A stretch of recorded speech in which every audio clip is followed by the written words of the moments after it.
আপনারা যদি আনন্দ পান আমাদের একটু উৎসাহিত করবেন, সেটুকুই আমাদের কামনা।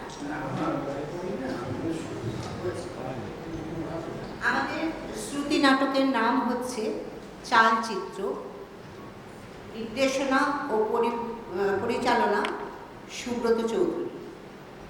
আর আমরা কয়েকজন রয়েছি ওর স্বপ্নকে সত্যি করার চেষ্টা।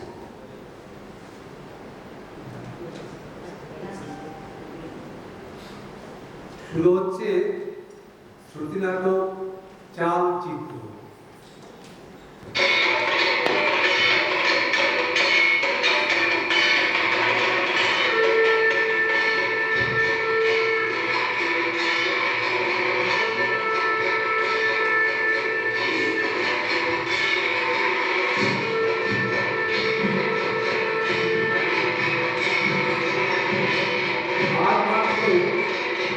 কদিন বাকি। শরৎকালে এই কথাটা শুনলে আপামর বাঙালি জনমানুষে একটা উত্তেজনা এবং আনন্দের পরিবহ বয়ে যায়। চারিদিকে একটা চরম ব্যস্ততা শুরু হয়ে যায়। সাজ সাজ রব, তাদের মধ্যেও অসম্ভব ব্যস্ততা শুরু হয়ে গেছে। আর মাত্র কদিন পরে দেবীপক্ষ শুরু হয়ে যাবে।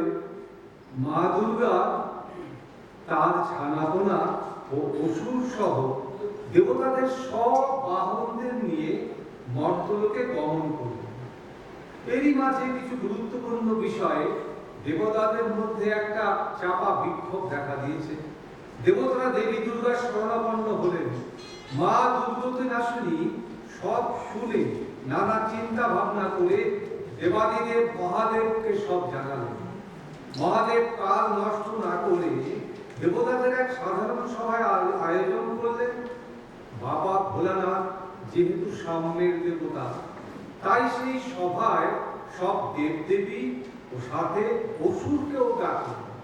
কারণ তিনি শুনেছেন অসুরেরও কিছু ক্ষোভ রয়েছে। এদিকে সভামঞ্চ তৈরি, স্বয়ং মহাদেব সেই সভার সিংহাসনে উপবেশন করে সভার পরিচালনা করতেন। এদিকে প্রভু যেহেতু সভায় বসবেন, তার বাহন ছন্দ মহারাজ সামনের মাঠে কিঞ্চিৎ ঘাস পাতা চর্বণ করছেন।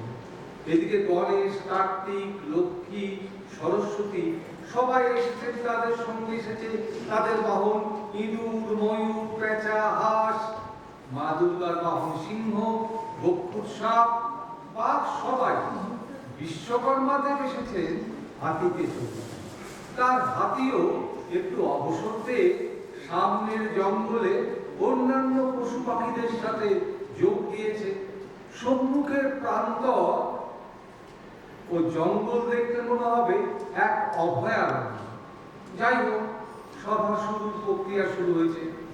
মহাদেব প্রভূত গাঁজা ভাং সেবন করে এসেছেন এবং অর্ধনিমীলিত নয়নে সভাপতির আসন অলঙ্কৃত করেছেন। কিন্তু তার তৃতীয় নয়ন বন বন করে ঘুরছে, সর্বদা জাগ্রত। সেই নয়নের দিকে কেউই সরাসরি দৃষ্টিপাত করতে সাহস করেন না। সভা শুরু হলো।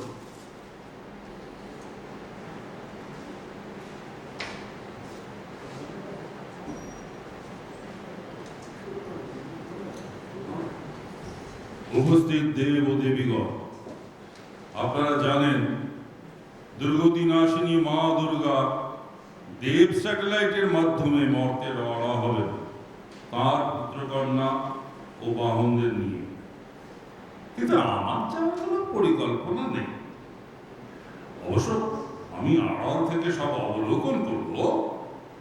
হ্যাঁ, যে জন্য এই সভার আয়োজন, প্রথমে সিদ্ধিদাতা গণেশ বলুন, আপনার কোনো ক্ষোভ বা অভিমান আছে কি না?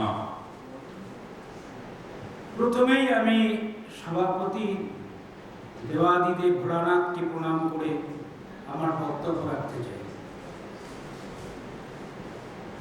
আমার প্রসাদের রকম বদলাতে হবে। এই একঘেয়েমি লাড্ডু আর আমার খেতে ভালো লাগে না। আর আমার লাড্ডুতে পরে পিঁপড়ে থাকে আর সব খেয়ে ফেলে।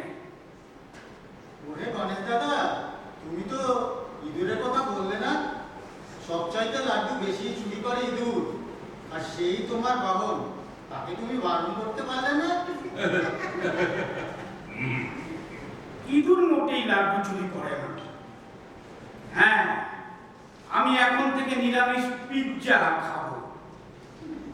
আজকাল সারা মর্তলোকে পিৎজা চলছে, খুব জনপ্রিয় খাবার। কি আর বলবো, আমি একবার চুরি করে পিৎজা শুনে দিয়েছিলাম। আহা, কি স্বাদ! পিৎজাটা চিজটা স্ক্রুপ করে আমার সুরের ভিতর ঢুকে গেল। এখনো সুরের সেই স্বাদ লেগেই আছে। আহা, তুই চুপ কর, আমি দেখছি কি করা যায়। যেমন বাপ তেমনি তার ছেলে, শুধু শুধু ছাই পাশ খাওয়া। এবারে বিশ্বকর্মাদের উঠে দাঁড়াবে। বলুন বিশ্বকর্মাদেব, আপনার কি বক্তব্য? ব্যাপার গুরুতর। আমি শুধুমাত্র পূজিত কলকারখানায়, গাড়ি ঘোড়ার মালিকেরা আমার পুজো করে এবং খুব আনন্দও করে। রিক্সাওয়ালারাও আমার পুজো করে এবং খুব আনন্দ করে। রিক্সাওয়ালারা তো পুজোতে আনন্দ করে মদ খেয়ে উঠে থাকে। নেশার কথা কেন? নেশার কথা কেন?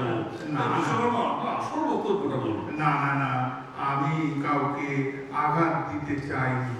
যা বলছিলাম, মর্তে যারা পড়াশুনো নিয়ে আসে তারা সবাই সরস্বতী পুজো করে। সমস্ত স্কুলে, কলেজে, ক্লাবে, কিছু অফিসে, ব্যাংকে সরস্বতী পুজো হয়। এবার থেকে সরস্বতী পুজোর সাথে সাথে আমার, অর্থাৎ বিশ্বকর্মার পুজো হওয়া দরকার। কেন কেন? কারণ আজকাল কম্পিউটার, ল্যাপটপ, স্মার্টফোন ইত্যাদি সবাই ব্যবহার করছে। এসব ছাড়া মর্তলোক এখন অচল। আর এইসব যন্ত্রপাতির অধিপতি তো বিশ্বকর্মা। সুতরাং দেবী সরস্বতীর সাথে সাথে সমস্ত স্কুল, কলেজ ও অফিসে বিশ্বকর্মার পুজো শুরু করা হোক। এবারে জঙ্গলের মধ্যে গোলযোগ শুরু হয়ে গিয়েছে।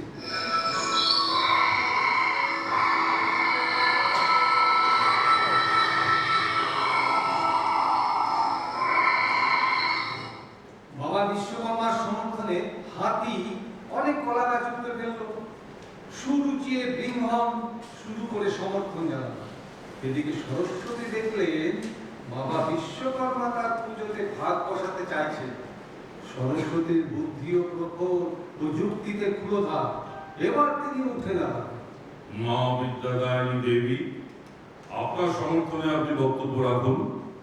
শুধু শুধু কম্পিউটার, ল্যাপটপ, স্মার্টফোন এসব নিয়ে কি হবে? এসবের সফটওয়্যার তো সব আমার দখলে। আমার ছাত্র ও বৈজ্ঞানিকেরা তো এসব নিয়েই পড়াশোনা করে। আর এই সফটওয়্যার আর কম্পিউটার ব্রেন না থাকলে তো এগুলো যন্ত্রপাতি এক একটা খেলনার অংশ হয়ে যাবে। তোমরা থামো তো বাপু, তোমাদের এইসব সফটওয়্যার আর হার্ডওয়্যারের কচকচি থামাও। মহাদেব এতক্ষণ বক্তব্যের সময় ঝিম ধরেছিল। তার দুই নয়ন অর্ধনিমীলিত হয়েছিল, মনে হয় ঝিমুচ্ছিলেন। মা দুর্গা ধমক শুনে হক চকিয়ে উঠলেন। তার তৃতীয় নয়ন বন বন করে ঘুরতে শুরু করলো। এই না না না, যেমন চলছিল তেমনি চলে। আমি ইতিহাস, ভূগোল, রাজনীতি, স্বর্গের সংবিধান কিছুই মানতাম না। পাল্টা বলি, ছাত্ররা যেমন সরস্বতীর আরাধনা করছে তেমনি করুন। তবে হ্যাঁ, এই বিশ্বকর্মার আবেদনটা এই লিখিত রইল, ভবিষ্যতে আবেদনের একটা গুরুত্ব দিয়ে দেখা যাবে বেশ। মা লক্ষ্মী খুবই ব্যস্ত দেবী এবং খুব ধীর স্থির। তার বিশাল সাম্রাজ্যে অনেক কর্মচারী। স্বর্গের ডেপ্লাইস কুমার কম্পিউটার সারাদিন বিপ বিপ করছে। মর্তদেবীর সব মানুষেরই অর্থনৈতিক অবস্থার হিসাব করা হচ্ছে।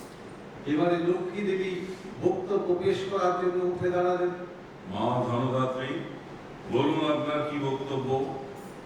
বলছি, গত বছর যখন পুজোতে গিয়েছিলাম মহালয়ার পর, তখন গণেশ দাদা আমার সঙ্গে কর্পোরেট হাউস ও বিভিন্ন জায়গায়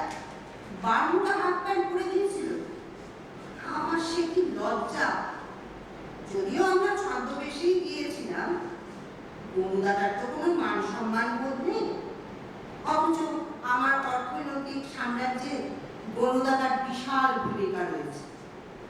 সিদ্ধিদাতা গণেশ ছাড়া কোনো অর্থনৈতিক উদ্যোগই হয় না। আমি আমার এক্স ইউফো ফোনে কাদানি হাউসকে গরুদাদার জন্য ভালো ভালো পোশাক পাঠাতে বলি। ওরাও একটা পোশাক পাঠিয়ে দিয়েছিল, কিন্তু গরুদাদা একটাও করেনি। এবার আর গরুদাদাকে নিয়ে কোথাও যাব না। এদিকে মর্তলোকে তো জটিল অর্থনৈতিক সংকট চলছে। লক্ষ্মীদি তো সবসময় বড় রকমের কোধ হয়ে যায়। এদিকে গ্রামগঞ্জে গরিব মানুষের কি দুরবস্থা সেটা একবার ভেবেও দেখে না। খালি তেলা মাথায় তেল দেওয়া। আমি কাকুকে নিয়ে বেরিয়েছিলাম। সব মেয়েরা কাকুর দিকে করে তাকিয়ে থাকে। গতবার গরুদা এক বড় প্যান্ডেলে পাড়ার ছেলেদের সঙ্গে জমিয়ে ভাগ করে নিয়েছিল।